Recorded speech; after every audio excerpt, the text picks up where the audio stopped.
so fire, saying that I'm back in it forever. You know Raymond Tucker left forever. It's so fire, and we got the best clothes changing. Everybody, let's go Raymond. It's so fire, saying that I'm back in it forever. You know Raymond Tucker left forever. It's so fire, and we got the best clothes changing. Everybody, let's go Raymond. It's so fire, saying that I'm back in it forever. You know Raymond Tucker left forever. It's so fire, and we got the best clothes changing. Everybody, let's go Raymond. It's so fire, saying that I'm back in it forever. You know Raymond Tucker left forever. It's so fire, and we got the best clothes changing. Everybody, let's go Raymond. It's so fire, saying that I'm back in it forever. You know Raymond Tucker left forever. We got the best clothes changing. Everybody, let's go Raymond.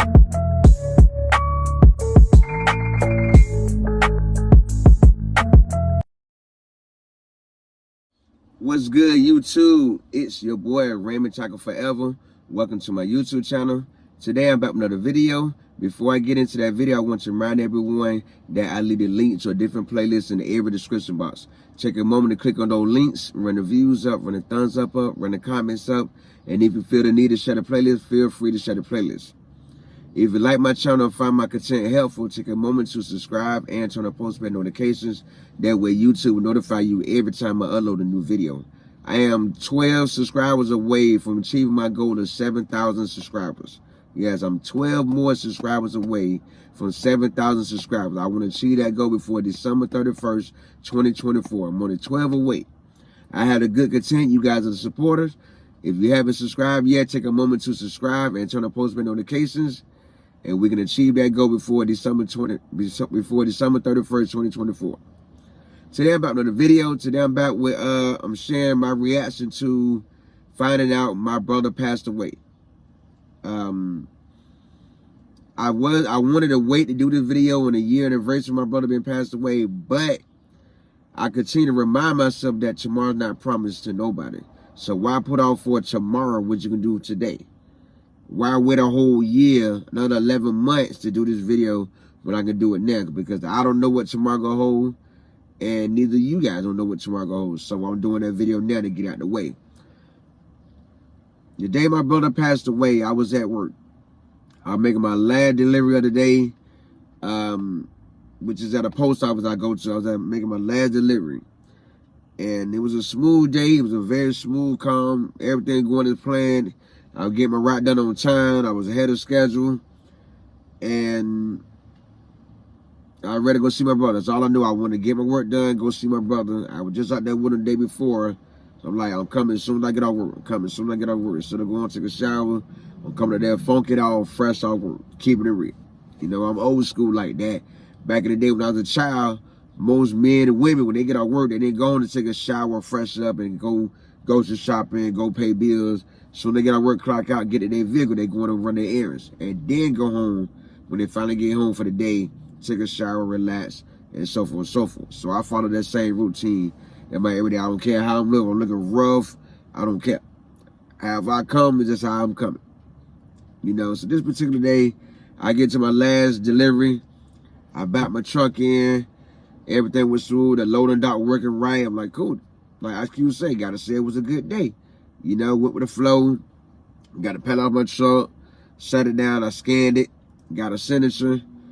I load the pallet jack back in the truck. Strap everything down. Close the door. Soon I get the door slammed down, ready to lock it, my phone go to ringing. I pull out my phone. It's my sister-in-law. I'm already got it. But I'm telling her, hey, I'm coming right now. As soon as I drop my truck off, I'm coming. That's all I know I'm finna tell her. Answer the call. Hello. Hey Raymond, I just called and tell you that Donnell passed away. I'm like, what? Yeah, Donnell passed away. I started crying right there on the phone. Like, you know, she calmed me down for a minute.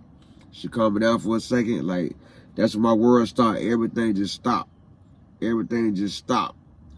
You know, she calmed me down for crying so hard. She's like, we're holding everybody here.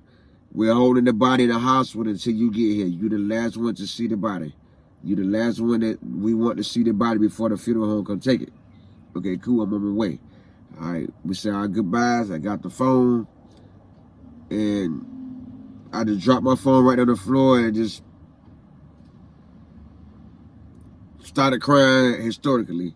I started crying, jumping around, screaming, the whole nine, right there on the loading dock of the post. I just broke down.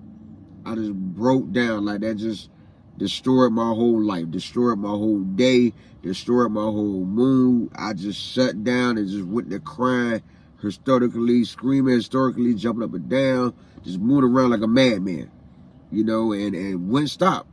Wouldn't stop. Would not stop. You know what I mean? And within time, two of the employees from the post office coming like, hey, what's wrong? Everything okay? Did you hurt yourself? Did you hurt your foot? I was just shaking my head, no, still crying, shaking up and down, still crying. What's wrong? What's wrong? Like, my brother just lost his battle to prostate cancer. My brother's lost his battle to prostate cancer. Oh, man, I'm sorry to hear that, man. I'm sorry to hear that. Both employees gave me a hug. You know, both employees hit me well, offered me some water, gave me 4 bottles of room temperature water. Don't know what room temperature water would have done for me, but I didn't complain. I still took them, you know what I mean? And gave them some paper towel to wipe my eyes, whatever. But the tears would not stop. The tears would not stop. I was still crying. I locked my truck, put the lock on.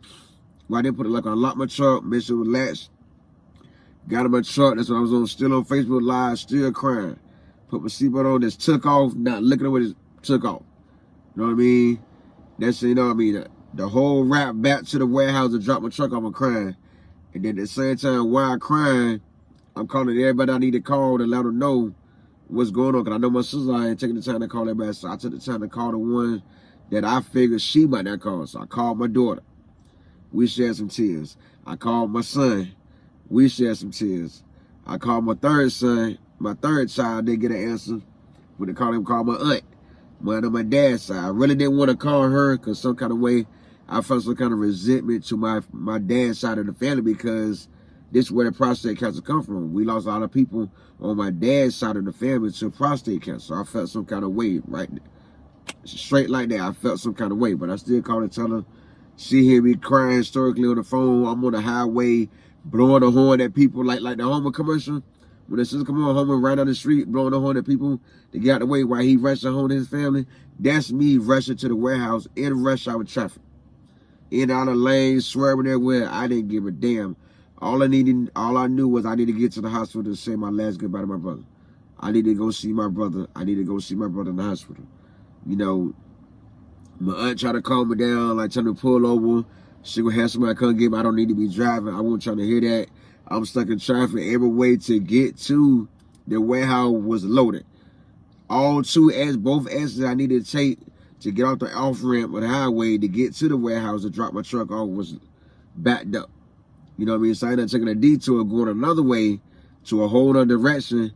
I ended up calling Chanel cousin, you know what I mean? So she agreed to come pick me up to drop my truck off. Since she was nearby, let her know I dropped it off at. So I told her where I dropped my truck off at. I pulled up to that Burger King right on the side. I seen a big wide open space. I parked my truck, got out, still crying. Everybody at Burger King looking like like a WTF expression on their face. Like, you know what I mean? Here's a black man crying in the hood. You know, because I'm in the hood. Here's a black man crying in the hood. You know what I mean? And I didn't focus on them. I went on and told Chanel cousin where I was so she can come get me after her ETA because my sister I kept calling to see how long till I get there. The funeral was on the way. How long till I get there? You know what I mean? Like I'm on my way. I'm on my way. I had to drop my truck off. I had to park my truck somewhere. I didn't make it to the warehouse. I was living on the side of the road somewhere in the parking lot. So like, okay, boom. Locked my truck up, grabbed everything I wanted to take with me at the moment. I grabbed all of that, locked my truck, made sure both doors were locked, made sure everything that was worth stealing or that would attract someone to break in my truck, all that was put up. You know, they would put up both doors locked. I'm just standing there. Then I go in, I'm standing on the side of the truck. It's like, it's really not sinking in, but it kind of sinks on my mind. My brother gone, you know what I mean? I go inside Burger King, ask them how long can I leave my truck there. They look at me like I'm crazy. Here's a man crying, tears all down my face, asking how long can you leave your truck there, like before you can leave it as long as you want. Whatever happened to is at your expense. Okay, I understand that. Go back out the door, still crying. People calling left and right. I'm talking to them much I can. I'm calling Chanel cousin back to back to see where she at. She tell me that she fighting through traffic. So she finally ended up getting that Chanel cousin. We headed to the hospital. She think I'm going to one hospital, but when I'm going to another hospital, so I didn't get that hospital name, get the exact name. Like, I don't know the exact name, but I do know how to get there. So instead of her following the GPS, she listened to my directions. You know what I mean? And then the call come through her phone. I'm not paying attention. I'm just like, I'm in my head like, yo, you need to be in and out of traffic. You need to be weaving in and out of traffic. She wasn't doing that. The whole time she told me, hey, Chanel was talking to you. Chanel was talking to you. Chanel was speaking phone saying Raymond.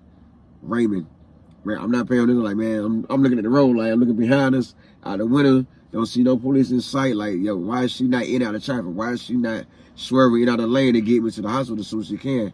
I would have told her they wait on me to get to the hospital to see the body, see my brother before they let the funeral take the body. So Chanel not coming down. We talking and everything, you know, and there's in that conversation, I wasn't really paying her no attention. That conversation ended. We get to the hospital. I finally get to the hospital. I arrive. Her cousin offered to go in with me. I'm like, nah, I don't think that'd be a good idea because they probably feel some type of way that it's taking me this long to get here. So she understood. I got the car. I go through the emergency side. They tell me I need to go through the other side. So I had to walk all the way around the hospital. Mind you, this the main entrance to the hospital. The main entrance to the hospital closed at a certain time. You know, so I get there. One set of double doors open. The other set of double doors, a guy was coming out. It was locked. The guy, it was locked where you couldn't go in, but you can come out. So a guy was coming. He opened the doors for me. I like, thank you, dude. I took off running. Took off running to the elevator, still crying. Get to the elevator. I'm like, the fuck? He running to the hospital. Get in the elevator, get up to the floor where I would go visit my brother at. I'm running through the area. What room? I forgot the room. Because I know they moved him to another room. And someone finally gave me the room. Asked, what is room to me? I called my sister-in-law. She tell me what room. I'm running around the hospital. Okay, this way, that way. I'm following the arrows. The arrow's not always accurate which way to go. Because a lot of times I'm in the hospital, come see my brother. The elevator say this way, that way. You find all the angles, and then you look at where's the elevator. So I'm running around, running down this hall, cut up right, run down this hall, cut up right, run up this hall.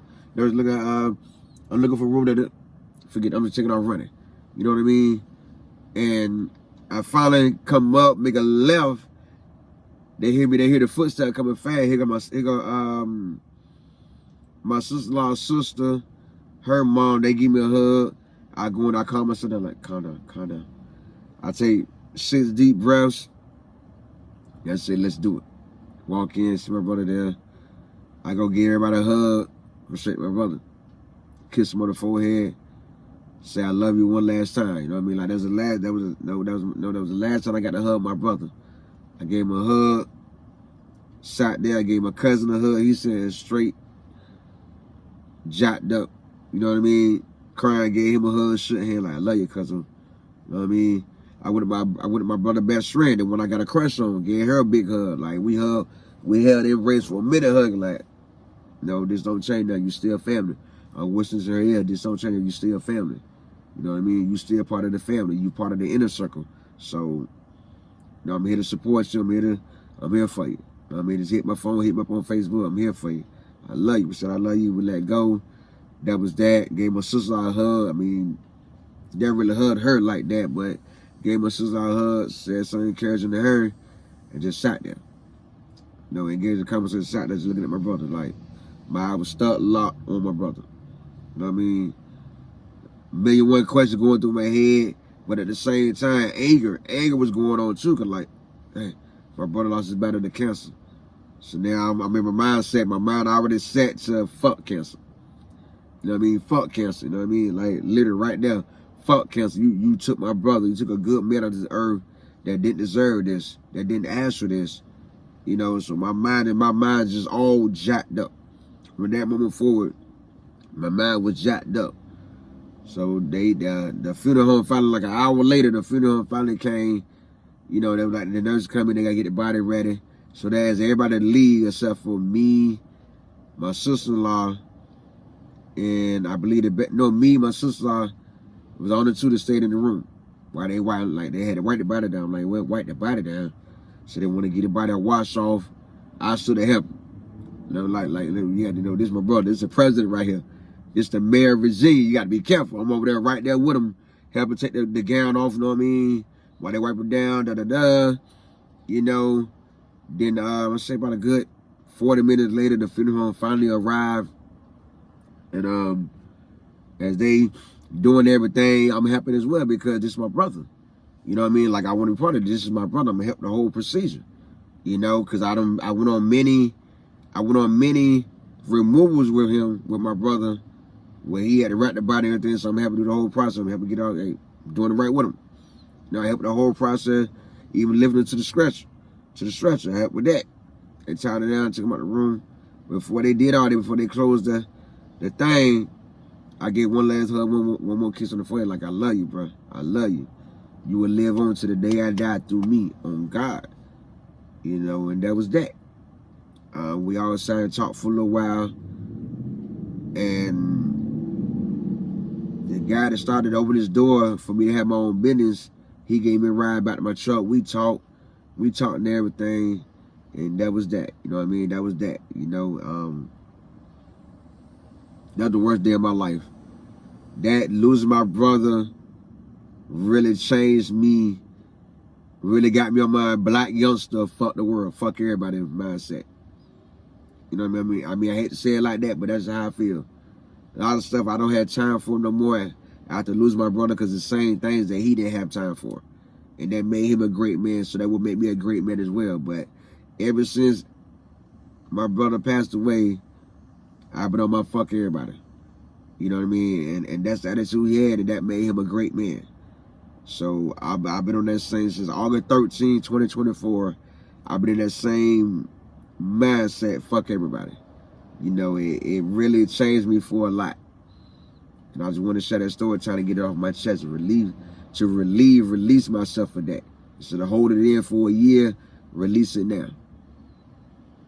For a shout out, my shout out video the last Sunday in October. Tell me in the comment how you felt this situation. You know what I mean? Tell me your thoughts.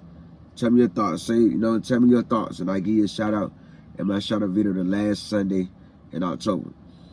If you like this story time, take a moment to subscribe and turn on post notifications. That way YouTube will notify you every time I upload a new video. I am 12 subscribers away from achieving my goal of 7,000 subscribers before 2024 ends, while on the road to achieve my first 100,000 subscribers to earn my first YouTube plaque. Yes, I wanna make YouTube video with that silver plaque in the background on the wall. You know, I do leave a link to a different playlist in every description box. Take a moment to click on those links, run the views up, run the thumbs up, run the comments up. And if you feel the need to share the playlist, feel free to share the playlist. Feel free to run the views up. That's the most important thing. Run the views up.